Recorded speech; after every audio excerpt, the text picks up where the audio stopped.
mengajak Presiden Ukraina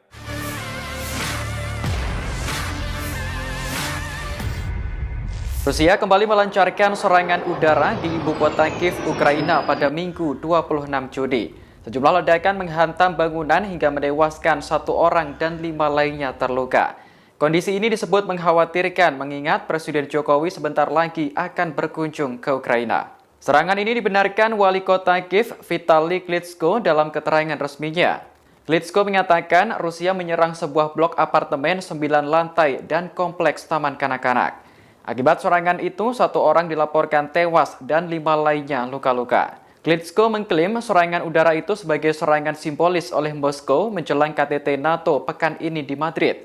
Dikutip dari Sky News, pertemuan itu akan digelar pada 28 hingga 30 Juni 2022. Rusia tampaknya ingin memberikan peringatan kepada NATO akan bertindak lebih nyata lagi dalam serangannya. Hal itu terbukti dalam sehari ada 4 ledakan terdengar di pusat kota Kiev. 2 ledakan lagi juga dilaporkan terjadi di pinggiran selatan kota. Situasi ini membuat suasana kota kembali mencekam setelah 3 pekan sempat merasakan ketenangan. Sementara itu, Presiden Jokowi berencana mengunjungi Kiev untuk bertemu dengan Presiden Ukraina Volodymyr Zelensky akhir Juni ini. Pengamanan super ketat dilakukan Pas Pampres untuk mengawal orang nomor 1 di Indonesia tersebut.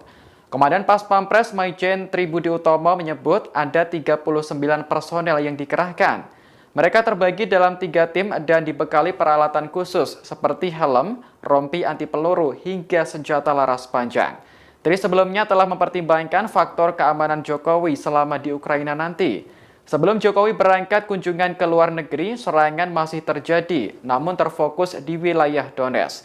Adapun jarak dari Donetsk ke Kiev yang akan dikunjungi Jokowi sekitar 380 km jauhnya. Namun prediksi tersebut rupanya bisa berubah sewaktu-waktu seperti yang saat ini terjadi.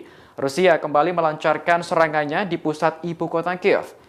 Mengenai kondisi terkini di Ukraina, belum ada informasi terbaru mengenai peningkatan pengawalan untuk Jokowi.